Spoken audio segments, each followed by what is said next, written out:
যাবতীয় প্রশংসা মহান আল্লাহ তাআলার জন্য। সালাতু সালাম বর্ষিত হোক মুহাম্মদ সাল্লাল্লাহু আলাইহি ওয়াসাল্লামের প্রতি।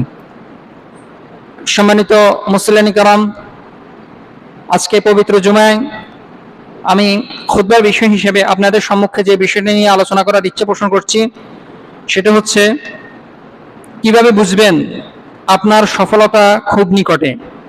ইনশাআল্লাহ নির্দিষ্ট সময় খুবই সংক্ষিপ্ত আকারে এই বিষয়ে আলোচনা রাখবো। আল্লাহ সুবহানাহু ওয়া তাআলার কাছে সে তৌফিক চাচ্ছি। ওমা তৌফিক ইল্লা বিল্লাহ আলাইহি তাওয়াক্কালতু ওয়া ইলাইহি উনীব। সম্মানিত উপস্থিতি, আপনারা গত জুমায় যারা ছিলেন তারা হয়তোবা মনে আছে অনেকেরই যে আমি কি বিষয় নিয়ে আলোচনা করেছিলাম। সেটা হচ্ছে যে কারা আসলে সফল মানুষ সেই বিষয় নিয়ে। বর্তমানে বস্তুবাদী দুনিয়ায় সফলতা আর আখিরাত কেন্দ্রিক সফলতা, এটার ডেফিনিশন সংজ্ঞা সম্পূর্ণ ভিন্ন। একটা যদি একরকম হয় অন্যটা একদম এর সম্পূর্ণ বিপরীত। কিন্তু আখিরাতে দুনিয়া কেন্দ্রিক যে সফলতা, এটার যদি নিয়ত যদি আল্লাহ সুবহানাহু ওয়া তাআলার সন্তুষ্টি হয় তাহলে ইসলাম সেই সফলতাকে বাধা দেয় না, ইসলাম সেই সফলতাকে নিষেধ করেন না। আমরা যদি সাহাবায়ে কেরাম বা নবীদের যুগও দেখি, এরকম অনেক নবী ছিলেন যারা অনেক ধনী ছিলেন। যারা কি ছিলেন? অনেক ধনী ছিলেন। আমরা তো নবীদের কথা যখন মনে আসে মনে হয় যেন যার জামা কাপড় জীর্ণ শীর্ণ হবে, ময়লা হবে, ঠিক আছে, হ্যাঁ, ঘর বাড়িগুলা ভাঙাচোরা হবে, মনে হয় এরকম না। এমনও অনেক নবী রাসূল এসেছিলেন যারা সারা বিশ্বকে শাসন করতেন, যারা সারা বিশ্বের কি ছিল? শাসক ছিল।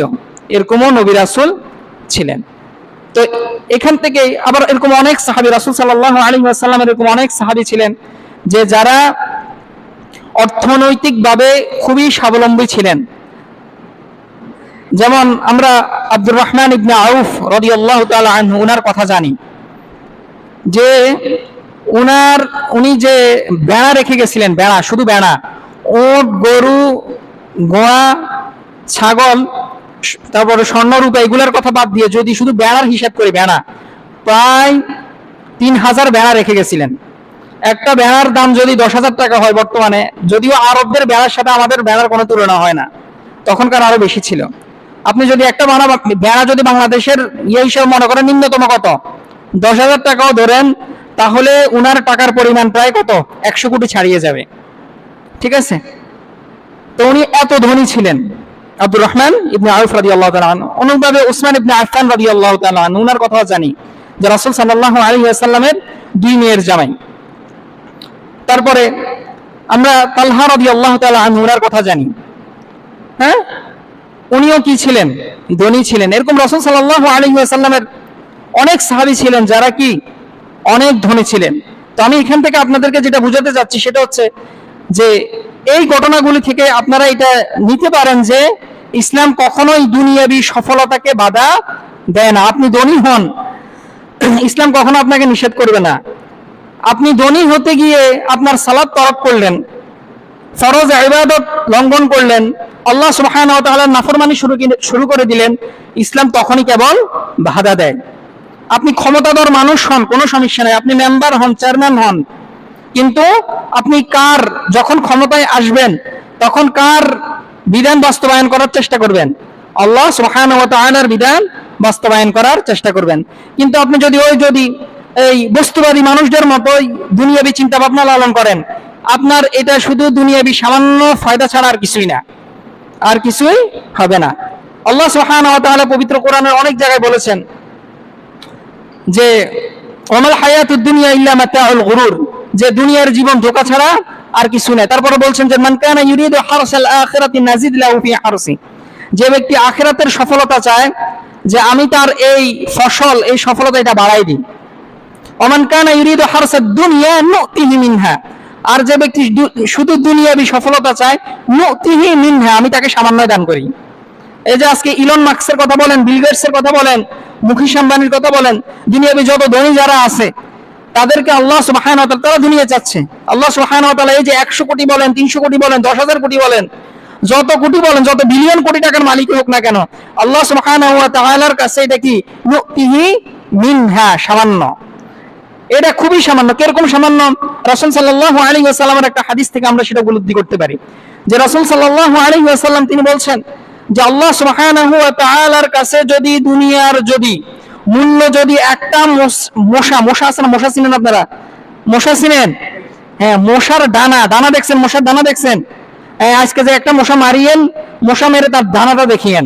রাসূল সাল্লাল্লাহু আলাইহি ওয়াসাল্লাম বলেছেন সহিহ হাদিস যে আল্লাহ সুবহানাহু ওয়া তাআলার কাছে যদি দুনিয়ার মূল্য যদি একটা মশার ডানার সমপরিমাণও হতো, তাহলে তিনি কোন কাফেরকে এক ডোক পানিও পান করতে দিতেন না। আল্লাহু আকবার। ভাই, মশার ডানা আমরা কত টাকায় কিনি? আপনাকে যদি কেউ যদি বলে যে ভাই আমার কাছে 100টা মশার ডানা আছে, আপনি 1 টাকা দিয়ে কিনবেন? 1 টাকা দিয়ে কেউ কিনবেন যে ঠিক আছে 100টা মশার দানা আমি 1 টাকা দিয়ে কিনলাম? 1 টাকা তো কোনো কিছুই না। কিনবেন কেউ? কেউ কিনবেন না। তার মানে বুঝেন যে আমি এখান থেকে এটাই বুঝাতে যাচ্ছি যে আল্লাহ সুবহানাহু ওয়া তাআলার কাছে দুনিয়ার মূল্য কেমন। এই যে আল্লাহ সুবহানাহু ওয়া তাআলা কাফের মুশরিকদেরকে মানে এরকম দুনিয়া দিয়ে যে ভরিয়ে রাখছেন, ঠিক আছে, এটা হচ্ছে কি আল্লাহ সুবহানাহু ওয়া তাআলার কাছে নুতিহি মিনহা, খুবই সামান্য, খুবই সামান্য, যেটার মূল্য কি একটা মশার ডানার পরিমাণও নেই। তারপরে অনেকে আমরা মনে করে থাকি যে দুনিয়ার জীবন মনে হয় আল্লাহ সুবহানাহু ওয়া তাআলা। দেখেন আমরা যদি কোরআন পড়ি, কোরআন আমরা একটা মানে বহুল ব্যবহৃত একটা দোয়া পড়ি, সেটা হচ্ছে কি রব্বানা আতিনা ফিদ দুনিয়া হাসানা ওয়া ফিল আখিরাতি হাসানা। হে আল্লাহ, আপনি আমাকে দুনিয়ার কল্যাণও দান করেন, আখিরাতের কল্যাণও দান করেন। আখিরাতের কল্যাণ কি ভাই? হ্যাঁ, জান্নাত, ঠিক না? আর দুনিয়ার কল্যাণ কি হতে পারে? অর্থ সম্পদ, সন্তান সন্ততি, স্ত্রী, সুস্বাস্থ্য, এগুলা সবগুলো কি দুনিয়ার কল্যাণ। তার মানে কি এখানে কি ইসলাম কি দুনিয়াকে ত্যাগ করতে বলছেন? ইসলাম কি দুনিয়াকে বাদ দিতে বলছেন? না।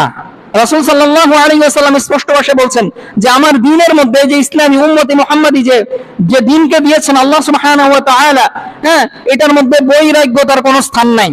আপনি বসে বসে দুনিয়াকে ত্যাগ করে দিয়ে আপনি মসজিদে আল্লাহ আল্লাহ করবেন, সুবহানাল্লাহ আলহামদুলিল্লাহ জিকির আজগার করবেন, এটা ইসলামে কি নাই? স্থান নাই। পরিবারকে ত্যাগ করে, দোকানপাট ত্যাগ করে, হাট বাজার ত্যাগ করে, দুনিয়া ত্যাগ করে আপনি শুধু আল্লাহ আল্লাহ করবেন, এটা ইসলামের কোনো কি নাই, কোনো মানে বৈধতা দেয় না। ইসলাম এটাকে কি দেয় না? কোনো বৈধতা দেয় না। ভালো করে কথা শুনেন। এখন আমি আমার মূল আলোচনার ভিতরে আসি। তাহলে আপনারা, আমি একটু মানে স্মরণ করাই দিলাম আর কি গত জুমায় কি নিয়ে আলোচনা করছিলাম, অনেকে হয়তো ছিলেন না। তো আমাদের স্বাভাবিকভাবে একটা প্রশ্ন চলে আসে যে আমি আল্লাহ সুবহানাহু ওয়া তাআলার কাছে এত দোয়া করতেছি, আমি কোনো গুনার কাজ করি না, ঠিক না? আমরা এরকম অনেক মানুষ আছে না যে যারা ইচ্ছাকৃতভাবে চেষ্টা করে যে কবিরা গুনাহ থেকে বিরত থাকার জন্য। তারা কোনো সিনেমা দেখে না, নাটক দেখে না, ঠিক আছে, কোনো পর্নোগ্রাফির সাথে যুক্ত না, কোনো ধরনের কোনো বাজে অভ্যাস, সিগারেট খায় না, কারোর সাথে কোনো ধরনের খারাপ আচরণ করে না, সালাত ত্যাগ করে না, মা বাবার সাথে ভালো আচরণ করে, ঠিক আছে। মানে মোট কথা ইসলাম যে সকল বিষয়গুলোকে ভালো বলেছেন সে সেগুলোকে মানে এবং করে, যেগুলোকে খারাপ বলেছেন সে সেগুলো করে না এবং মানেও না, ঠিক আছে, সে সেগুলো থেকে বিরত থাকে। তারপরেও দেখবেন সে আল্লাহর সুবহানাহু ওয়া তাআলার কাছে অনেক দোয়া করে যে আল্লাহ আপনি আমার অবস্থান উন্নতি করান, হ্যাঁ, আপনি আমাকে আর্থিকভাবে স্বাবলম্বী করেন। তারপরেও দেখবেন এরকম অনেক মানুষ আছে যারা কি আর্থিকভাবে স্বাবলম্বী হতে পারে না, ঠিক না? আছে না ভাই? আছে, এরকম অনেক মানুষ আছে। আমাকে ব্যক্তিগতভাবে অনেকে বলে যে ভাই আল্লাহ সুবহানাহু ওয়া তাআলার কাছে কত দোয়া করি, কোনোদিন কোনো এই যে কিছুদিন আগে আমার একজন মহিলা আত্মীয়, নিকটবর্তী আত্মীয়, মাহরাম আমার, তো তিনি কান্না করে করে বলতেছেন যে আল্লাহ সুবহানাহু ওয়া তাআলার কাছে এত চাইতেছি, ঠিক আছে, অনেক ভালো মানুষ, হ্যাঁ, কিন্তু আল্লাহ সুবহানাহু ওয়া তাআলা না জান মনে হয় যেন আমার কোনো গুনাহের কারণে আমার থেকে মুখ ফিরিয়ে নিয়েছেন, মানে দেওয়ালটা একদম পিঠে ঠেকে গেছে, ঠিক আছে, এত চাই আল্লাহ সুবহানাহু ওয়া তাআলার কাছে, ওনার কি কোনো অভাব আছে নাকি? হ্যাঁ, এরকম আমরা অনেক সময় অনেক মানুষ হতাশ হয়ে যায়। তো এখন তো আপনি কিভাবে বুঝবেন? এটা কিন্তু বুঝার কিছু আলামত আছে যে আপনার আসলে যে সফলতা, আপনি যেটা চাচ্ছেন আল্লাহ সুবহানাহু ওয়া তাআলার কাছে, সেটা খুব নিকটবর্তী, সেটা কি খুব নিকটবর্তী। আমরা অনেক সময় দোয়া করি আল্লাহ সুবহানাহু ওয়া তাআলা, মনে হয় যেন আমার মনে হয় ব্যক্তিগতভাবে যে আমাদের মনে হয় যে আল্লাহ সুবহানাহু ওয়া তাআলা মনে হয় আমাকে ভালোবাসেন না, মনে হয় তিনি আমার দোয়া কবুল করেন না। দেখেন, আপনি যদি হালাল ইনকাম করেন, হালাল ভক্ষণ করেন এবং দোয়া কবুলের যদি শর্তগুলো যদি পূরণ করেন, আপনার প্রতিটা দোয়া, আপনি যদি দৈনিক 50টা দোয়া করেন, 100টা দোয়া করেন, আল্লাহ সুবহানাহু ওয়া তাআলা আপনার প্রত্যেকটা দোয়াই কবুল করেন। এখন আপনি প্রশ্ন করতে পারেন যে ভাই কই, আমি তো আল্লাহ সুবহানাহু ওয়া তাআলার কাছে ওইদিন বাইক চাইলাম, কতবার করে এসেছি আল্লাহ যে আল্লাহ আমার একটা R15 দিয়ে দেন, হ্যাঁ একটা এর অমুক একটা গাড়ি দিয়ে দেন, অমুক ব্র্যান্ডের কি একটা গাড়ি দেন, তারপর আল্লাহ আমার বিয়ে হইতেছে না, আপনি আমার বিয়ের ব্যবস্থা করে দেন। হ্যাঁ, কত দোয়া করি আল্লাহ সুবহানাহু ওয়া তাআলার কাছে, কই ভাই কই আল্লাহ সুবহানাহু ওয়া তাআলা শুনেন। আসল কথা হচ্ছে আমরা ইসলামে দোয়া কবুলের যে কনসেপ্ট আমরা সেটা বুঝি না, সেজন্য আমি মনে করি যে আমার দোয়া কি কবুল হয় নাই। ইসলামে দোয়া কবুলের কয়েকটা ধাপ আছে। দোয়া বিভিন্নভাবে কবুল হয়। একটা হচ্ছে আপনি যে দোয়াটা করলেন, ওইটা সরাসরি কবুল হয়ে গেছে। আপনি মনে করেন হুন্ডা চালিয়ে, আল্লাহ তাআলা আপনাকে হুন্ডা দিয়ে দিলেন। অথবা 2 নম্বর যেটা, সেটা হচ্ছে আল্লাহ সুবহানাহু ওয়া তাআলা কাছে আপনি একটা জিনিস চাইলেন, উনি সেটা দিলেন না, উনি আরেকটা দিলেন। এখন এটার হিকমা কি? আপনার মনে হইতেছে যে হুন্ডা মনে হয় আমার অনেক বেশি দরকার, হ্যাঁ আমার হুন্ডা হইলে যেন আমি এখন সফল হয়ে যাব, কিন্তু না, আল্লাহ সুবহানাহু ওয়া তাআলা বলতেছে না, তোমার এখন হুন্ডার দরকার না, তোমার দরকার হচ্ছে এখন একটা চাকরি। হ্যাঁ, চাকরিতে তুমি হয়তো 10,000 টাকা 15,000 টাকা কামাইতেছো, হুন্ডা পাইলে তোমার কি 2 লাখ টাকা 3 লাখ টাকার কি তুমি হুন্ডা পেয়ে গেলা। আপনার মনে হচ্ছে যেন আমি হুন্ডা পাইলেই সফল। আল্লাহ সুবহানাহু ওয়া তাআলা জানেন যে আপনি যদি অমুক জায়গায় হুন্ডা চালায় যদি যান, তাহলে কি হয়তো আপনি অ্যাক্সিডেন্ট হইতে পারেন। এই ব্যক্তির এখন নাই টাকা পয়সা, এ যদি অ্যাক্সিডেন্ট হয় তাহলে কি এর হয়তো কি জায়গা জমি বেচে ওরে সেটার ক্ষতিপূরণ দিতে হবে। এই জন্য আল্লাহ সুবহানাহু ওয়া তাআলা হয়তো আপনাকে হুন্ডা দেন। এটা আমি একটা এক্সাম্পল দিলাম, এটা এরকম দুনিয়াতে অনেক ঘটনা ঘটছে। আমি আপনাকে একটা ঘটনা বলি। একজন ব্যক্তি আমেরিকান, ঠিক আছে, ওনার ফ্লাইট ছিল, তো যানজটের কারণে উনি ফ্লাইটটা মিস করছেন। উনি খুবই একজন সফল ব্যবসায়ী ছিলেন। তো যখন এয়ারপোর্টে যখন নামতেছে, বিরক্ত হয়ে গেছে, চিল্লাচিল্লি শুরু করে দিছে যে আমার জন্য বুঝি, আমি এত বড় একজন ব্যবসায়ী, আমার জন্য কিছুক্ষণ অপেক্ষা করলে সমস্যা কি হইতো। ঠিক আছে, মোট কথা উনি রাগ টাগ ঝেড়ে উনি এয়ারপোর্ট থেকে যখন বাইরে এসে, তখন সাংবাদিকরা ওনাকে বললেন যে ভাই কি হয়েছে, এরকম কি সমস্যা, আপনি এরকম রাগারাগি করতেছেন কেন? তো উনি অনেক কথা বলছেন, বলার পরে রাগ টাগ ঝেড়ে মানে আমার জন্মের পর থেকে এটা হচ্ছে আজকে আমার সবচেয়ে খারাপ দিন, এটা হচ্ছে কোনো খারাপ দিন আমি আমার জীবন অতিবাহিত করিনি। কে বলতেছেন? একজন সফল ব্যবসায়ী। তো তিনি রাগ টাগ ঝেড়ে তারপরে কি করলেন, রওনা দিলেন। তো কিছুক্ষণ পরে তিনি যখন বাড়ির উদ্দেশ্যে রওনা দিলেন, কিছুক্ষণ পরে ওই গাড়ির রেডিওতে তিনি শুনতেছেন যে প্লেনটা করে উনি যাওয়ার কথা ছিল, সেটা কি করছে, ক্র্যাশ করছে। তারপরে যখন উনি গাড়ি থেকে নামলেন, মানে আরেক সাংবাদিকরা যখন ওনাকে এরকম প্রশ্ন করতেছে, তখন তিনি বলতেছেন যে আজকের দিন থেকে আমার জন্য কল্যাণকর, ভাগ্যবান কোনো দিন আমার কাছে ছিল না। বুঝতে পারছেন? আমি এখানে আপনাকে 1-2টা এক্সাম্পল দিলাম। তো আল্লাহ সুবহানাহু ওয়া তাআলা জানেন যে আপনার জন্য কোনটা সবচেয়ে বেস্ট হবে, কোনটা ভালো হবে। আমি জানি না। আপনি হয়তো বা এখন আল্লাহ সুবহানাহু ওয়া তাআলাকে ডাকতেছেন, আপনার ডাকটা আল্লাহ সুবহানাহু ওয়া তাআলার কাছে সবচেয়ে ভালো লাগতেছে। অনেক মানুষই তো ডাকে ভাই, আল্লাহ সুবহানাহু ওয়া তাআলার কাছে কি সবাই ডাক কি সমানভাবে কি পছন্দের? সবার কাছে সবার ডাক পছন্দের না।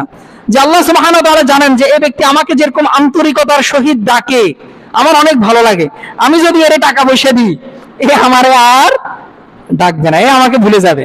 তো আল্লাহ সুবহানাহু ওয়া তাআলা এটা চান না যে আপনি টাকা পয়সার গোলামি শুরু করে দেন, টাকা পয়সার উপাসনা শুরু করে দেন, এটা চান না। এই জন্য হয়তো বা আপনাকে টাকা পয়সা দেন না, আপনাকে সালাতের মতো নিয়ামত দিচ্ছেন, আল্লাহ সুবহানাহু ওয়া তাআলাকে স্মরণ করার মতো নিয়ামত দিচ্ছেন, আমি হয়তো বা কি সেটা উপলব্ধি করতে পারি না। তো তাহলে এখন আপনি কিভাবে বুঝবেন যে আপনার সফলতা নিকট? এরকম কিছু সাইন আছে, প্রায় 10টা-11টার মতো মানে আলামত আছে, নিদর্শন আছে, যে আপনি যখন এগুলো দেখবেন তখন আপনি বুঝবেন যে আপনার সফলতা খুব নিকটে, আপনার এই সফলতাকে থামাতে পারবে না ইনশাআল্লাহ। 1 নম্বর যেটা, সেটা হচ্ছে দেখবেন আমার মাঝে মধ্যে জীবনে এরকম অনেক বিপদ আসে, যেটার বিপদ আসলে মানে মানবিক কোনো সমাধান এটার মধ্যে নাই, এটার ভিতরে মানবিক কোনো সমাধান নাই, মানে মানুষ আপনার এই সমাধান এটা করতে পারবে না। আমরা অনেক সময় এরকম দেখি না যে একজন মানুষ ভালোভাবে খুবই মারাত্মকভাবে ব্যবসায় অনেক লোকসান হয়ে গেছে, হ্যাঁ হয় না এরকম? যে অনেক মানে আশা ভরসা করে একটা ব্যবসা দিছে, হঠাৎ করে কি হইতেছে, তার শুধু লোকসান হইতেছে। এখন সে মানুষদের কাছে কি ধরেন, মানুষ আপনাকে কত টাকা সাহায্য করবে? আপনি মানুষদের কাছে গেলেন, একজন হয়তো 1,000 টাকা 2,000 টাকা সাহায্য করতে পারে, আত্মীয় স্বজনের সর্বোচ্চ গেলে 10,000 টাকা সাহায্য করতে পারে। কিন্তু একটা ব্যবসা কি 10,000 টাকা 15,000 টাকা চলে? হ্যাঁ, আপনি একটা সফল ব্যবসা দাঁড় করাতে কমসে কম আপনাকে 2 থেকে 3 লাখ টাকা আপনাকে এখানে ইনভেস্ট করতে হবে, ঠিক না? এরকম অনেক মানুষ আছে না, যে সে ব্যবসা দিছে, দেওয়ার পর 2-3 বার লোকসান, তা না বছরে 2-3 বার কি হয়ে গেছে, লোকসানের মধ্যে পড়ে গেছে। তো এখানে বুঝাতে যাচ্ছি যে আপনি যখন এরকম দেখতেছেন যে আপনি এমন বিপদের মুখে পড়ে গেছেন যেটা আসলে মানুষ আপনাকে সাহায্য করবে এমন কোনো ব্যবস্থা নাই, আপনি একটু অপেক্ষা করেন, ইনশাআল্লাহ আপনার সফলতা খুব নিকটবর্তী। হতাশ হবেন না, শর্ত হচ্ছে হতাশ হবেন না, ইবাদত ছাড়বেন না, আল্লাহ সুবহানাহু ওয়া তাআলাকে ডাকা ছাড়বেন না, শর্ত হচ্ছে এটা। আপনি যখন দেখবেন যে আপনি এরকম বিপদের সম্মুখীন হয়ে গেছেন, তখন বেশির থেকে বেশি নফল ইবাদত করবেন, বেশির থেকে বেশি সিজদায় পড়বেন, আল্লাহ সুবহানাহু ওয়া তাআলাকে আরো বেশি ডাকবেন। মানে আপনার এটা সাইন হচ্ছে এটা না যে আল্লাহ সুবহানাহু ওয়া তাআলা আপনার উপর নারাজ হয়ে আছেন, এইটা না। যদি হ্যাঁ, আপনি যদি কারোর উপর জুলুম করে থাকেন, কারো হক মেরে থাকেন, সেটা ভিন্ন বিষয়, কিন্তু আপনি আল্লাহ সুবহানাহু ওয়া তাআলার যে অধিকার, মানুষের যে অধিকার, আপনি সেটা পুঙ্খানুপুঙ্খভাবে আদায় করার চেষ্টা করতেছেন, তারপরেও আপনি দেখতেছেন আপনার উপর বিপদ আসতেছে। তো আপনি একটু অপেক্ষা করেন, আর একটু অপেক্ষা করেন, আল্লাহ সুবহানাহু ওয়া তাআলাকে ডাকা ছাড়বেন না। আপনি ডাকেন, ইনশাআল্লাহ আপনার সফলতা খুব নিকটে, খুব নিকটে। এটা হচ্ছে 1 নাম্বার সাইন। আল্লাহ সুবহানাহু ওয়া তাআলা পবিত্র কোরআনের মধ্যে বলছেন যে আম হাসিবতুম আন তাদখুলুল জান্নাহ, যে তোমরা কি মনে করো যে তোমরা এমনি এমনি জান্নাতে চলে যাবে? ঈমান আনছো, ব্যাস মুমিন হইছো, জন্মসূত্রে মুসলমান হইছো, যে এমনি এমনি জান্নাতে চলে যাবে? ওয়ালাম্মা ইয়াতিকুম মাসালুল লাযীনা খালাউ মিন ক্বাবলিকুম, অথচ তোমাদের পূর্বে যারা আসছিল তাদের মতো তোমাদেরকে এখনো কোনো পরীক্ষাই করা হয়নি। তাদেরকে কিরকম পরীক্ষা করা হয়েছে? মাসাতহুমুল বাসাউ ওয়াদ-দাররা, যে তাদের উপর চরম মাত্রার দরিদ্রতা এসে পৌঁছাইছে। মাসাতহুমুল বাসাউ ওয়াদ-দাররা, এবং দুঃখ কষ্ট বেদনা। ওয়াজুলজিলু, তাদের এই দুঃখ কষ্ট, এই বেদনা এতটাই, এই দরিদ্র এতটাই চরম পর্যায়ে পৌঁছেছিল, ওয়াজুলজিলু, এটা তাদেরকে কাঁপায় দিছিল, প্রকম্পিত করে ফেলছিল যে কি হবে এখন। তারপরে কি, হাত্তা ইয়াকুলার রাসূল ওয়াল্লাযীনা আমানু মাআহু মাতা নাসরুল্লাহ, এমন কি নবীদের মতো ধৈর্যশীল, যারা চরম মাত্রায় ধৈর্য ধারণ করতে পারে নবীরা, তারা এবং যারা ঈমান আনছে মুমিনরা পর্যন্ত বলে উঠলো যে মাতা নাসরুল্লাহ, আল্লাহ সুবহানাহু ওয়া তাআলার সাহায্য কখন আসবে। তারপর আল্লাহ সুবহানাহু ওয়া তাআলা বলেন আলা ইন্না নাসরাল্লাহি করিব, আলা ইন্না নাসরাল্লাহি করিব, একটু থামো, নিশ্চয়ই আল্লাহ সুবহানাহু ওয়া তাআলার সাহায্য খুব নিকটে। তো আপনি যখন দেখবেন যে আপনার এরকম কোনো বিপদ আসছে যেটার কোনো মানবিক কোনো সমাধান নাই, আপনি এটা ধরে নেবেন যে আল্লাহ সুবহানাহু ওয়া তাআলা আপনাকে যে সফলতা দিতে চাচ্ছেন সেটা কি খুব নিকটে, সেটা দেরি নয়।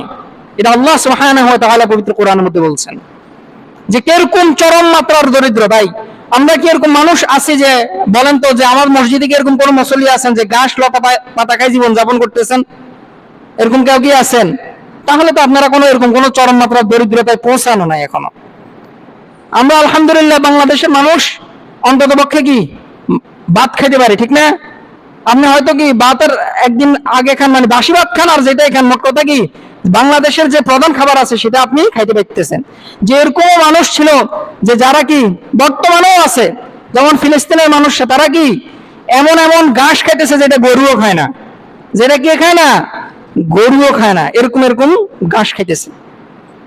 আল্লাহ সুবহানাহু ওয়া তাআলা বলছেন ইনশাআল্লাহ আল্লাহ সুবহানাহু ওয়া তাআলা ফিলিস্তিনবাসীকে যে সফলতা দিবেন সেটা খুব নিকটে ইনশাআল্লাহ খুব নিকটে। এটা আল্লাহ সুবহানাহু ওয়া তাআলার ওয়াদা, যে তিনি বলছেন যে তাদেরকে এমন চরম মাত্রার দরিদ্রতা এবং দুঃখ কষ্ট দিয়েছেন যে তারা প্রকম্পিত হয়ে গেছিল।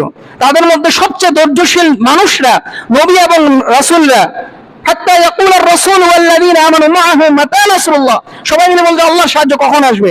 আল্লাহ সুবহানাহু ওয়া তাআলা বলছেন তো আমাদেরকে সাহায্য করবেন, আমরা মুমিন হই। তাই আল্লাহ সুবহানাহু ওয়া তাআলার সাহায্য কোথায়, কখন আসবে? আল্লাহ সুবহানাহু ওয়া তাআলা বলছেন যে আলা ইন্না নাসরাল্লাহি করিব, আল্লাহ সুবহানাহু ওয়া তাআলার যে সাহায্য সেটা খুব নিকটে। এটা সূরা বাকারা 214 নম্বর আয়াতে আল্লাহ সুবহানাহু ওয়া তাআলা বলেছেন। তারপরে 2 নম্বর যেটা, সেটা হচ্ছে যে আপনি যখনই আল্লাহ সুবহানাহু ওয়া তাআলার পথে আসছেন, সালাত শুরু করে দিলেন, ইবাদত শুরু করে দিলেন, সিগারেট খাওয়া বন্ধ করে দিলেন, টিভি সিনেমা দেখা, পর্নোগ্রাফি দেখা বন্ধ করে দিলেন, হারাম ব্যবসা থেকে কি করলেন, গুটিয়ে রাখলেন নিজেকে। আপনি সৎ পথে চলা যখন স্টার্ট করলেন, তখন আপনার শুধু পদে পদে শুধু বাধা আসতেছে। আপনার এরকম অবস্থা যে আপনার মনে হইতেছে যে কি রে ভাই, আমি তো আগে ভালো ছিলাম, আগে সিগারেট খাইতাম, মদ খাইতাম, গাঁজা খাইতাম, বন্ধু বান্ধবদের সাথে কি আড্ডা দিতাম, নামাজ পড়তাম না, হ্যাঁ, মানুষের হক দিতাম না, জমি মারি খাইতাম, এখন ভালো হয়েছি, দেখি যে এখন কি আসতেছে, শুধু বারবার বাধা আসতেছে, বিপদ আসতেছে, শুধু বারবার বিপদ আসতেছে। আপনি এটা ধরে রাখেন, আপনি যদি ধৈর্য ধারণ করে সৎ পথের উপরে যদি অবিচল থাকেন, আপনার সফলতা খুব নিকটে। এটা হচ্ছে দ্বিতীয় সাইন আল্লাহ সুবহানাহু ওয়া তাআলার পক্ষ থেকে।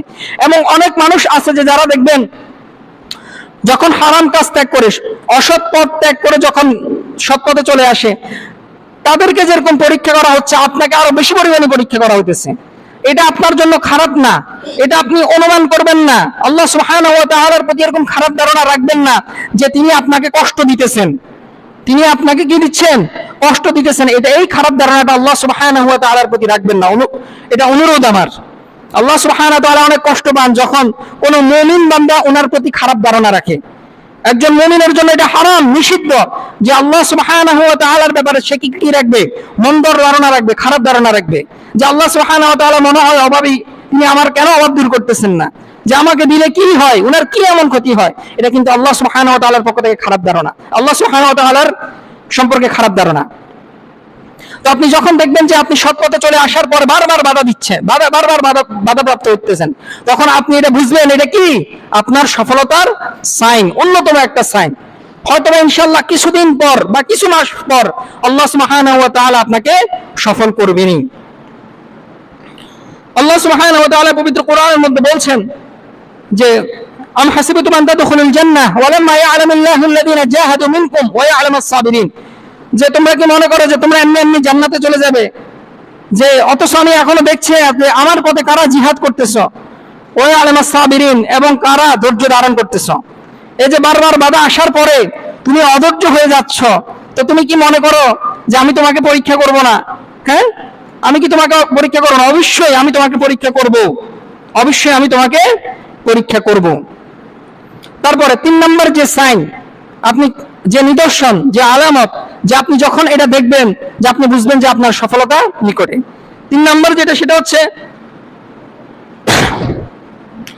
আপনি যখন হারাম যখন ছেড়ে দিবেন, আপনার মনে হচ্ছে যে আমি তো হারামে তো কোনো বরকত নাই, হালালে কি আছে, বরকত আছে। আপনি যখন হারাম যখন ছেড়ে দিবেন, তখন অনেক সময় এরকম হতে পারে যে আপনি ছাড়ার সাথে সাথে আপনার বরকত নাও আসতে পারে। এটার কারণটা কি?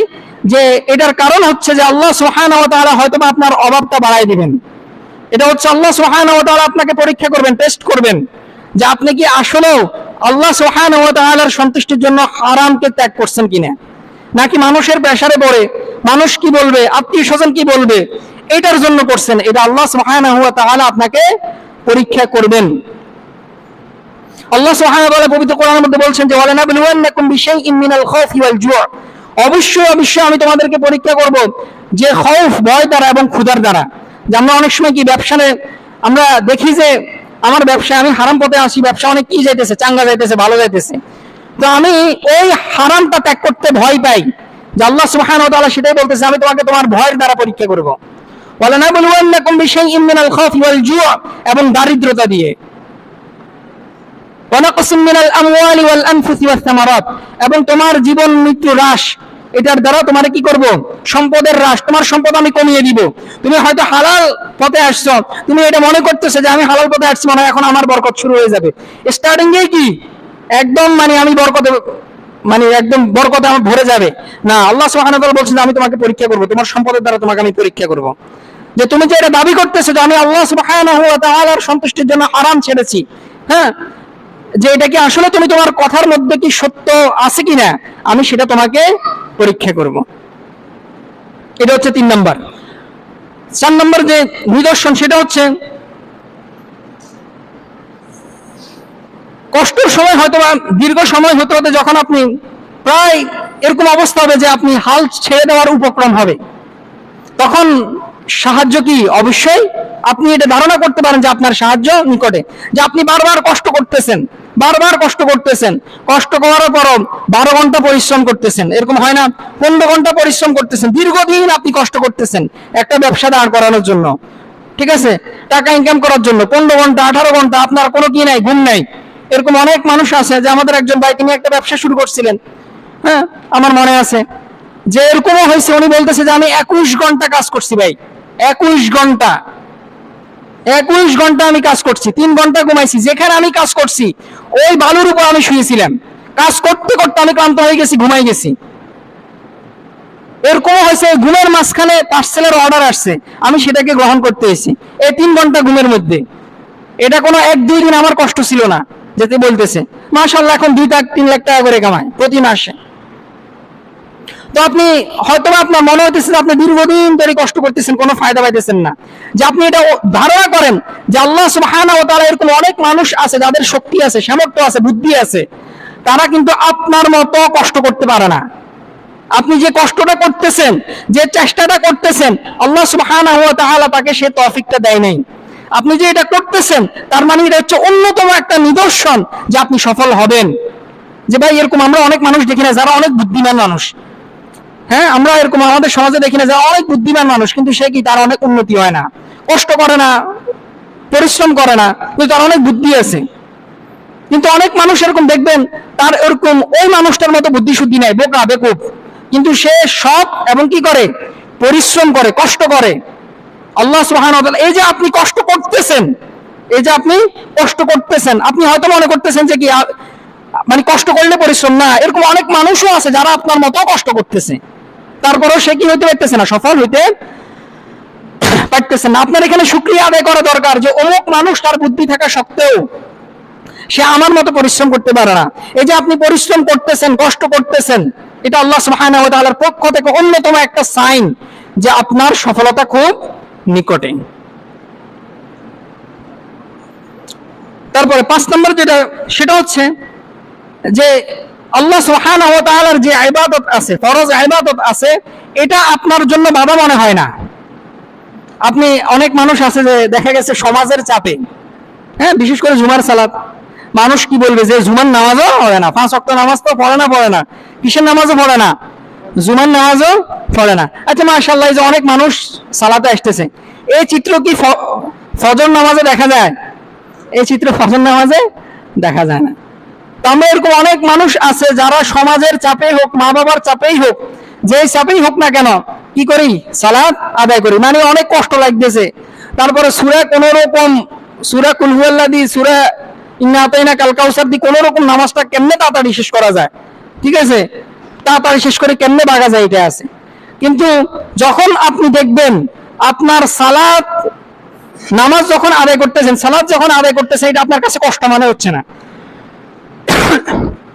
আপনি যখন এটা দেখবেন, তারপরে দেখবেন আপনার কোরআন তেলাওয়াত করতে ইচ্ছা করতেছে, কোরআন তেলাওয়াত আপনাকে কেউ জোর করে করাতেছে না, ঠিক আছে।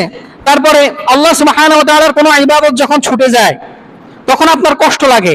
কাউকে যখন আপনি হারাম কাজ করতে দেখেন আপনার খারাপ লাগে। যখন আপনার এরকম একটা অন্তর হয়ে যাবে, আপনি এটা ধরে নেন আপনার সফলতা নিকটবর্তী, আপনার সফলতা কি নিকটবর্তী। আপনারা হয়তোবা সূরা দুহার নাম শুনছেন না, 30 নম্বর পারা, ওয়াদ-দুহা ওয়াল-লাইলি ইযা সাজা। আপনারা এটা নাজিল হওয়ার প্রেক্ষাপট জানেন, এটা কেন নাজিল হয়েছে? এটা নাজিল হচ্ছে যখন রাসূল সাল্লাল্লাহু আলাইহি ওয়াসাল্লামের প্রতি দীর্ঘদিন যখন ওহী নাজিল যখন হচ্ছিল না, মানুষ সমালোচনা শুরু করে দিছে। মানুষ কি করে শুরু করে দিছে? সমালোচনা শুরু করে দিছে যে নাউযুবিল্লাহ, মুহাম্মাদের কাছে যে শয়তান ওহী নিয়ে আসতে মনে হয় আশা বন্ধ করে দিছে, নাউযুবিল্লাহ, ঠিক আছে। তো রাসূল সাল্লাল্লাহু আলাইহি ওয়াসাল্লাম মুহাম্মাদের কাছে যে শয়তান আসতো এ মনে হয় মুহাম্মাদের উপর অসন্তুষ্ট, নাউযুবিল্লাহ। তো আল্লাহ সুবহানাহু ওয়া তাআলা রাসূল সাল্লাল্লাহু আলাইহি সাল্লামের মনটা কি একটু খারাপ লাগতো যে আসলে কি আমার কি এরকম কোনো অন্যায় হয়েছে কিনা, যে আল্লাহ সুবহানাহু ওয়া তাআলা আমাকে কি করলেন, ত্যাগ করলেন, বা কোনো খারাপ কিছু হয়েছে কিনা। তারপর আল্লাহ সুবহানাহু ওয়া তাআলা এই সূরা নাযিল করলেন। ওইটার মধ্যে একটা আয়াত হচ্ছেন যে আল্লাহ সুবহানাহু মা ওয়াদ্দাআকা রাব্বুকা ওয়া মা ক্বালা, যে তোমার রব তোমাকে ত্যাগও করেনি এবং ওমা ক্বালা এবং অসন্তুষ্ট হয়নি, তোমার উপর অসন্তুষ্ট না, তোমার উপর কোনো রাগও করেনি, তোমাকে ত্যাগ করেনি।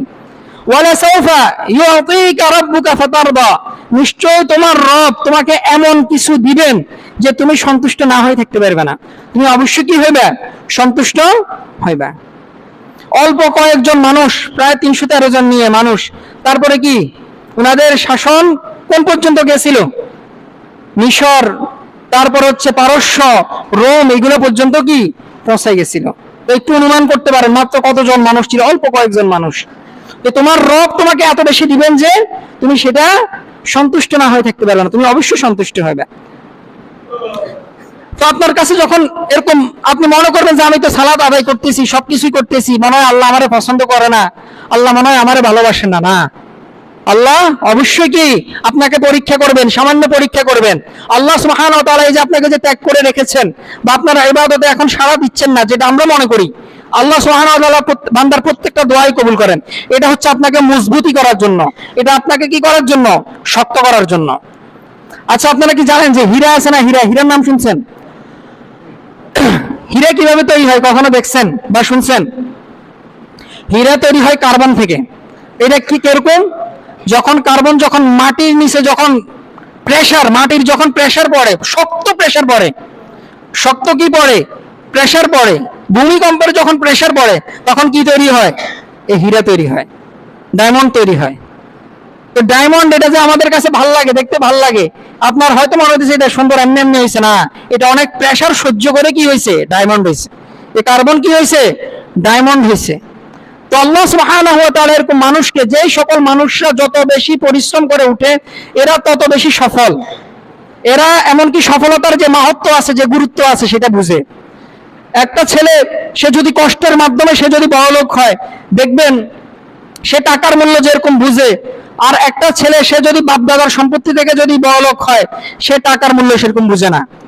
এটা অনুমান করা যায় যে দুই ব্যক্তির মধ্যে যে ব্যক্তি কষ্টের মাধ্যমে টাকা ইনকাম করছে সেই ব্যক্তিকে ঠকানো বা ধোকা দেওয়া কষ্ট আছে।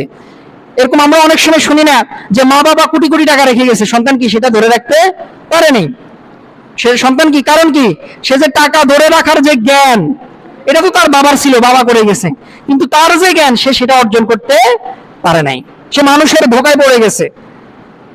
তো আল্লাহ সুবহানাহু ওয়া তাআলা এরকম আপনাকে হয়তোবা ছোটখাটো কষ্টের মাধ্যমে পরীক্ষা করতেছেন এবং কি আপনাকে মজবুত করতেছেন, আপনাকে শক্তিশালী করতেছেন।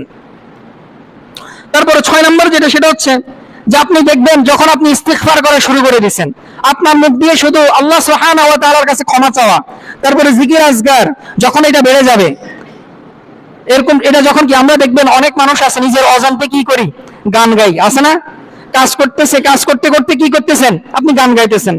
হ্যাঁ, গানের অর্থ যদি ভাই সুন্দর হয়, বাদ্যযন্ত্র ছাড়া যদি হয়, এটা গান গাইতে ইসলামে কখনো নিষেধ করে না। কিন্তু অনেক মানুষ আছে না যারা কি ফ্রেন্ডকে নিয়ে গান গায়, ঠিক না, এরকম মনের সুখে এরকম হারাম মানে যেগুলা গান করে, এগুলা কেন, তার ওই গানের প্রতি তার ভালোবাসা আছে। এরকম যারা মুমিন, যারা প্রকৃত বিশ্বাসী, তার মুখ থেকে যখন অনবরত আল্লাহ সুবহানাহু ওয়া তাআলার জিকির যখন জারি হওয়া শুরু হয়ে যায়, যখন আল্লাহ সুবহানাহু ওয়া তাআলার নাম না নেওয়া ছাড়া তার ভালো লাগে না, মানে এর আজকে তো আমি দুরূদ পড়লাম না, আজকে তো আমি তো প্রতিদিন 100 বার করে দুরূদ পড়ি, আজকে তো পড়লাম না, এই যে অস্থিরতা, আমি তো আজকে কোরআন পড়ার কথা ছিল, জিকির করার কথা ছিল, আমি তো আজকে জিকির করলাম না, আজকে তো আমি ইস্তিগফার এতবার পড়ার কথা ছিল, আমি তো পড়লাম না, সুবহানাল্লাহ, আলহামদুলিল্লাহ, আল্লাহু আকবার, লা ইলাহা ইল্লাল্লাহ, জিকিরগুলো আদায় করার কথা ছিল, আমি তো পড়লাম না, সালাতের পরে যে মাসনুন দোয়া আছে আমি তো সেগুলো আদায় করলাম না। যখন আপনার এই অস্থিরতা বেড়ে যাবে, আপনি মনে করবেন আপনার সফলতা নিকটে, কারণ আল্লাহ সুবহানাহু ওয়া তাআলা যার কল্যাণ চায় তাকেই কেবল এই সকল আল্লাহ সুবহানাহু ওয়া তাআলার ইবাদতের তৌফিক দান করে, এটা আল্লাহ সুবহানাহু ওয়া তাআলা পছন্দ করেন। আর আপনি যখন বারবার ইবাদতের তৌফিক পাচ্ছেন, আপনি এটা ধরে নিতে পারেন যে আপনি সফল হবেন, আপনার সফলতা খুব কাছে। সৎ কর্ম ছাড়া রাসূল সাল্লাল্লাহু আলাইহি ওয়াসাল্লাম বলেন যে যার আমল, যার সৎ আমল তাকে পিছনে নিয়ে গেছে, তার বংশমর্যাদা দিয়ে সে কখনো আগাতে পারবে না। সহিহ হাদিস, রাসূল সাল্লাল্লাহু আলাইহি ওয়াসাল্লাম বলেন যে যার আমল তাকে পিছনে নিয়ে গেছে, আপনি চৌধুরী বংশের হন, পাটোয়ারি বংশের হন, খান বংশের হন, যে বংশের হোক না কেন, আপনার যদি আমল যদি ভালো না হয়, আপনি যদি আমল না করেন, আপনি কখনোই সফল হতে পারবেন না। আপনার এই বংশমর্যাদা এটা আপনার জন্য কাল হবে। আপনার এই বংশমর্যাদা দিয়ে আপনি কখনোই আগায় যেতে পারবেন না। তারপরে 7 নম্বর যেটা, সেটা হচ্ছে শুধু ইবাদতের প্রতি আপনার আগ্রহ, ব্যাপারটা এরকম না। 7 নম্বর যেটা, সেটা হচ্ছে পাপের প্রতি ঘৃণা জন্মানো। আমরা অনেক মানুষ আছে যারা কি, আজকে তো মুভি একটা দেখছি, ঠিক আছে, কালকে আর একটা দেখবো, এটা হচ্ছে কি পাপের প্রতি আপনার আগ্রহ জন্মানো, ঠিক না? আজকে জুয়া এত টাকা খেলছি, কালকে এত টাকা খেলছি, আজকে এত টাকা খেলবো, ঠিক আছে, আরো বেশি করে খেলবো, তাহলে আমার আরো বেশি লাভ হবে। আজকে সিগারেট কালকে এত টাকা খাইছি, আজকে এখন 2 প্যাকেট করে খামো। আগে খেতাম 12টা, এখন খামো 24টা, ঠিক আছে, এখন তো আর 12টার ডোজ আর হয় না, ঠিক আছে। হ্যাঁ, যখন আপনার পাপ কাজের প্রতি যখন অনীহা সৃষ্টি হয়ে যাবে, যে আমি পাপ কাজ করবো না, মনে করেন আগে আপনি পাপ কাজ করতেন, পর্নোগ্রাফি দেখতেন, তারপরে কোনো হারাম কাজের মধ্যে, হারাম রিলেশনের মধ্যে যুক্ত ছিলেন, আপনার কি ওই মেয়েটার সাথে আর ভালো লাগতেছে না, মানে আপনার মনে হচ্ছে যে আপনার ভিতর, আপনার অন্তরের মধ্যে অস্থিরতা কাজ করতেছে, যে আমি তো জেনা করতেছি, আমি তো হারাম কাজ করতেছি, দুনিয়ার মধ্যে নিকৃষ্টতম, নির্লজ্জতম পাপ কাজটা আমি করতেছি। আপনার অন্তরের মধ্যে যখন এরকম, হ্যাঁ, কল্পনা যখন তৈরি হবে, পাপ কাজের প্রতি যখন এরকম অনীহা এবং দূরত্ব যখন তৈরি হবে, আপনি এটা বুঝে নেবেন যে আপনার সফলতা নিকটে, আপনার সফলতা কি নিকটে। এরকম অনেক মানুষ আছে না, যে আপনি দেখবেন, আপনি, আর এটা কখন হবে, যখন আপনি বারবার লাগাতার যখন নেক আমল করতে থাকবেন। আপনি পাপ কাজ করতেছেন, পাপ কাজের প্রতি অনীহা সৃষ্টি হবে, এরকম হবে না, এরকম হবে না, এটা সম্ভব না। এজন্য আল্লাহ সুবহানাহু ওয়া তাআলা বলছেন যে যখন কোনো অন্যায় কাজ হয়ে যায়, পাপ কাজ হয়ে যায়, তখনই সাথে সাথে কি করো, নেক আমল করো, সাথে সাথে নেক আমল করো, তাহলে ওই তোমার নেক আমলটা পাপ কাজটাকে দূরীভূত করে দিবেন, দূর করে দিবেন। কিন্তু আমরা যখন লাগাতার যখন পাপ কাজ করতে থাকি, তখন আমাদের অন্তরটা কালো হয়ে যায়, শক্ত হয়ে যায়। তো আপনি নেক আমল করা ছাড়া আপনার পাপ কাজের প্রতি অনীহা সৃষ্টি, এটা সম্ভব না। আপনি নেক আমল শুরু করে দেন, জিকির আজকার শুরু করে দেন, সালাত আদায় শুরু করে দেন, দেখবেন আপনার পাপ কাজের প্রতি অনীহা এমনি সৃষ্টি হবে। কিরকম অনীহা, যে আপনার ভালোই লাগবে না এটা করতে, বিরক্ত লাগবে। যেটা আপনার একসময় ভালো লাগতো, আপনার ব্রেনটাকে শার্প করতো, হ্যাঁ, সিগারেটের এক টান দিলে মাথাটা ঠান্ডা হয়ে গেছে, বলি ভাই সিগারেট না খেলে আমার তো হাগুই হয় না, আমার তো ফাইখানাই হয় না, এরকম অনেক মানুষ বলে ফেলি। দেখবেন এটা আপনার জন্য বিষ হবে, এটা আপনার জন্য কাল হবে, যখন আপনার নেক আমলের পরিমাণ যখন বাড়বে, পাপ কাজের প্রতি অনীহা তখন আপনি সৃষ্টি হবে। আমরা তো দেখা গেছে, দেখবেন অনেক মানুষ আছে যে চিন্তা করে যে জুমার নামাজটা কখন শেষ হবে, কখন আমি আবার পর্নোগ্রাফির ভিতরে আমার চ্যানেলটা ডুবাই দিব, কখন আমি, আজকে তো এরকম শুক্রবারে তো ছবি হয়, হ্যাঁ, পৃথিবীতে ছবি দেখাবে, কখন ছবি বাইরে হবে, আমি ছবি দেখবো। এরকম অনেক মানুষ তো কি চিন্তা করে রাখে, রুটিন করে রাখে, যে আমি অমুক সময় ফ্রি থাকবো, অমুক সময় একটা মুভি দেখবো। এটা হচ্ছে পাপ কাজের প্রতি আপনার আগ্রহ। কিন্তু যখন আপনি নেক আমল করতে থাকবেন, দেখবেন যে এই পাপ কাজের প্রতি আপনার ঘৃণা জন্মাবে, ঘৃণা, আফসোস জন্মাবে, যে সকল পাপ কাজগুলো আপনি করে ফেলছেন, যে হাই হাই হাই হাই, আমি বুঝি এরকম নির্লজ্জ কাজগুলো, দুনিয়ার বুকে নির্লজ্জ কাজগুলো বুঝি আমি করতাম, আমার মতো মানুষ, আল্লাহ আমাকে ব্রেন দিছে, আমি এই ব্রেনটাকে না খাটিয়ে বুঝি এই পাপ কাজগুলো করতাম, এই নিকৃষ্টতম কাজগুলো করতাম। আমি জানি যে আমার বোনের সাথে যদি কেউ এরকম পাপ কাজ করে, আমার মায়ের সাথে যদি এরকম পাপ কাজ কেউ করে, আমার খালার সাথে যদি কেউ এরকম পাপ কাজ করে, এটা খারাপ, এটা আমি জানি, তারপরেও আমি সেইগুলো দেখতেছি। যে মেয়েটাকে দেখতেছি, সে তো কারো না কারো বোন, সে তো কারো না কারো মা, সে তো কারো না কারো খালা, সে তো, এই মেয়েটা তো কারো না কারো ফুফু। কি এরকম হওয়া সম্ভব না? এরকম কি হতে পারে না? তো আমি সেই সকল নিকৃষ্ট কাজগুলো আমি দেখতেছি। আপনার পাপ কাজের প্রতি ঘৃণা আপনি জন্মাবে, নেক আমল শুরু করে দেবেন। আর আপনি যখন দেখবেন যে পাপ কাজের প্রতি ঘৃণা যখন জন্মানো শুরু হয়ে গেছে, আপনার সফলতা খুব নিকটে। এটা অন্যতম একটা সাইন, এটা অন্যতম একটা সাইন। 8 নম্বর যেটা, সেটা হচ্ছে যে আপনার দেখবেন যে অনেকগুলো বিপদ আছে। আমাদের দেখবেন অনেক মানুষ আছে যাদের সব বিপদ কি সমান নাকি?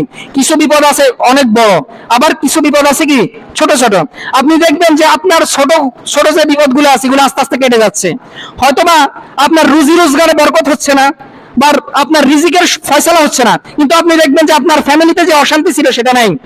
আপনার ফ্যামিলিতে যেরকম আগে চিল্লা পাল্লা হইতো, সামান্য কিছু নিয়ে কেউ কারো দেখতে পারতো না, দেখবেন হয়তোবা সেটা কমে গেছে। তারপরে আপনার হয়তো দেখবেন যে আপনার স্ত্রী যেরকম আগে শপিং করার জন্য কি উঠে পড়ে লাগতো, যে আমার অমুক ড্রেস কিনে দিতে হবে, আমাকে অমুক মার্কেটে নিয়ে যেতে হবে, আপনি দেখবেন যে আপনার সেই বিপদটাও কমে গেছে। আপনি দেখবেন যে আপনার সন্তান হয়তো আপনাকে অনেক জ্বালাতন করে, অনেক কষ্ট দেয়, আপনি দেখবেন যে আপনার সন্তানের কান্না থেমে গেছে।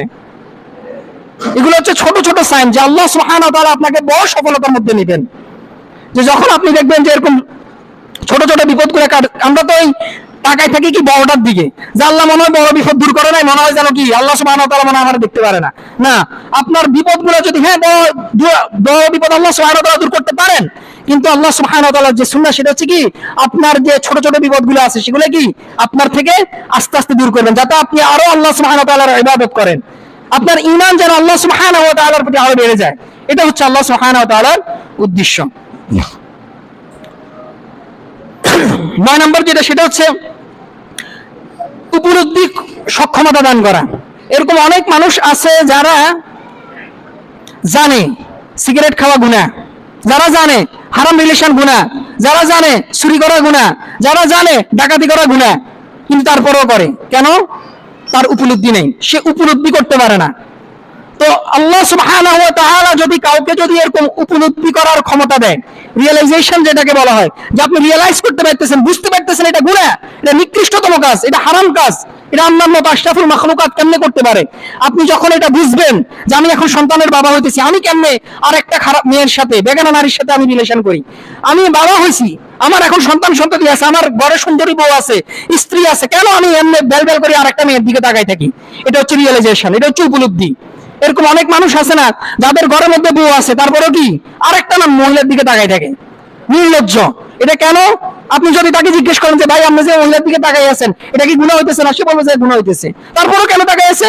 তার উপলব্ধি যে চিন্তা ভাবনা আছে, এই উপলব্ধিটা নাই। সে জানে যে চুরি করা গুনাহ, তারপরেও চুরি করতেছে। তার হাত পা আছে, সে যেটা দিয়ে চুরি করতেছে সে ইচ্ছা করলে কি হালাল ভাবে ইনকাম করতে পারতেছে, তারপরেও চুরি করতেছে। কেন? তার উপলব্ধি নেই। তো আল্লাহ সুবহানাহু ওয়া তাআলা যদি এরকম মানুষকে যদি উপলব্ধি করার তৌফিক দেয়, আপনি এটা বুঝবেন যে আপনার সফলতা নিকটে, যে আপনি যে কাজগুলো করছেন, যে আল্লাহ আমি তো এরকম কাজগুলো করে ফেলেছি, এরকম কাজগুলো আমার দ্বারা হয়ে গেছে, ঠিক আছে, এটা হচ্ছে উপলব্ধি। এটা হচ্ছে উপলব্ধি। এটা সবাই জানে কিন্তু সবাই বুঝতে পারে না। তো যারা বুঝবে, আপনি এটা ধরে রাখেন যে যেহেতু আল্লাহ সুবহানাহু ওয়া তাআলা আপনাকে এই নিয়ামতটা দিবেন, এই উপলব্ধিটা দিবেন, আপনার সফলতা নিকটে, ইনশাআল্লাহ আপনি সফল হবেন। 10 নম্বর সর্বশেষ যেটা সেটা বলবো, যে আপনি দেখবেন যে আমরা অনেক সময় মনে করি যে অমুক মানুষ তো জ্ঞানী, অমুক মানুষ তো অনেক বুদ্ধিমান, তার সাথে এরকম হয় না যে আমার সম্পর্কটা কি হয়ে গেছে, নষ্ট হয়ে গেছে, খারাপ হয়ে গেছে, আরে অমুক মানুষটার সাথে কি করলাম, তার সাথে একটা ব্যবসা করতে গেলাম, হ্যাঁ সম্পর্কটা নষ্ট হয়ে গেল, বা কি ব্যবসাটা ভাগ হয়ে গেল, সম্পর্কটা নষ্ট হয় নাই, মানে ব্যবসাটা কি হয়ে গেছে, আলাদা হয়ে গেছে, ঠিক না? তারপর আপনি অমুক মানুষের সাথে কথা বলতেছেন, তার সাথে ভালো একটা সম্পর্ক, কিন্তু এরকম হয় যে আপনার মনে হচ্ছে যে কি এখন তার সাথে আপনার দূরত্ব হয়ে গেছে, কোনো একটা ভুল বুঝাবুঝির কারণে হয়তো বা সালাম হয়, সালাম আদা প্রদান হয়, ঠিক আছে, কিন্তু আগের মতো যেরকম মহাব্বত আছে, যে ভালোবাসা ছিল, সেটা দূর হয়ে গেছে। আপনি যখন এরকম কোনো কিছু দেখবেন যে আল্লাহ সুবহানাহু ওয়া তাআলা যখন আপনাকে ভালোবাসা স্টার্ট করে দিবেন, তখন এরকম যারা চাটুকার, যারা মুনাফিক, যারা স্বার্থলোভী, যারা লোভী মানুষ, শুধু আপনার কাছে আসছে স্বার্থ রাখার জন্য, আল্লাহ সুবহানাহু ওয়া তাআলা ওই সকল খবিসকে, ওই সকল মানুষকে আপনার থেকে পৃথক করে দিবেন, ওই সকল মানুষকে আপনার থেকে পৃথক করে দিবেন। এটা আল্লাহ সুবহানাহু ওয়া তাআলা পবিত্র কোরআনের মধ্যে বলছে, যে আল্লাহ সুবহানাহু ওয়া তাআলা বলছেন যে মা কান আল্লাহু লিয়াযরাল মুমিনিনা আলা মা আনতুম, যে আল্লাহ তাআলা এরকম নয় যে যারা মুমিন আছে, যারা বিশ্বাস করে, আল্লাহ সুবহানাহু ওয়া তাআলা তাদের অবস্থান পরিবর্তন করবেন, আল্লাহ সুবহানাহু ওয়া তাআলা এরকম না। হাত্তা ইয়ামিজাল খাবিথা মিনাত তাইয়্যিব, অবস্থান এর পরিবর্তন এরকম করে দিবেন, যারা খবিস চিন্তা ভাবনা, খবিস ছিল, মুনাফিক ছিল, চাটুকার ছিল, স্বার্থলোভী মানুষ ছিল, এই সকল মানুষকে আল্লাহ সুবহানাহু ওয়া তাআলা, যারা ভালো মানুষ, তাদের থেকে আল্লাহ সুবহানাহু ওয়া তাআলা পৃথক করে দিবেন। আল্লাহ সুবহানাহু ওয়া তাআলা তারপরে বলছেন যে ওয়া মা কানা আল্লাহু লিইউতলিয়াকুম আলাল গায়ব, এই যে তোমরা চিন্তা ভাবনা করো যে অমুক মানুষের সাথে তো আমার ভালো সম্পর্ক ছিল, তার সাথে আমার সম্পর্ক এরকম খারাপ হয়ে গেছে, আল্লাহ সুবহানাহু ওয়া তাআলা মনে হয় এটা আমার ভালো করেন নাই। আল্লাহ সুবহানাহু ওয়া তাআলা বলছে তুমি তো গায়বের বিষয় জানো না, মা কানা আল্লাহু লিইউতলিয়াকুম আলাল গায়ব, তুমি তো গায়বের বিষয় জানো না, তুমি কি গায়বের বিষয় জানো? এই জন্য তুমি এটা মনে করতেছো। কিন্তু আল্লাহ সুবহানাহু ওয়া তাআলা দেখবেন এরকম মানুষের সাথে, যখন কিছু মানুষের সাথে আপনার সম্পর্ক যখন খারাপ হয়ে যাবে, এটা নিয়ে হতাশ হওয়ার কোনো কিছু নেই। আপনি মনে করবেন কি, আপনি যদি সত্যের প্রতি অবিচল থাকেন, তারপরে যদি এর মানুষ যদি আপনার থেকে পৃথক হয়ে যায়, আপনি মনে করবেন কি সে আপনার জন্য কখনোই কল্যাণকর ছিল না। এরকম যারা আসে, কারণ হচ্ছে যে আপনি যখন সফল হবেন, আপনার যখন আর্থিকভাবে আপনি উন্নতি করবেন, এই চাটুকার, এই স্বার্থপর মানুষ আপনার ক্ষতি করবে, এটা আল্লাহ সুবহানাহু ওয়া তাআলা জানেন। এই জন্য আল্লাহ সুবহানাহু ওয়া তাআলা যারা এরকম খাবিস চিন্তা চেতনার মানুষ আছে, তাদেরকে আপনার কাছ থেকে কি করে দিচ্ছেন, পৃথক করে দিচ্ছেন। তো যে কথাগুলো বলেছি আল্লাহ সুবহানাহু ওয়া তাআলা আমাদেরকে মেনে চলার তৌফিক দান করুন। আকুলু কওলি হাযা আস্তাগফিরুল্লাহ লি ওয়া লাকুম ওয়া লিসাইরিল মুসলিমিন ফাস্তাগফিরুহু ইন্নাহু হুয়াল গফুরুর রহিম।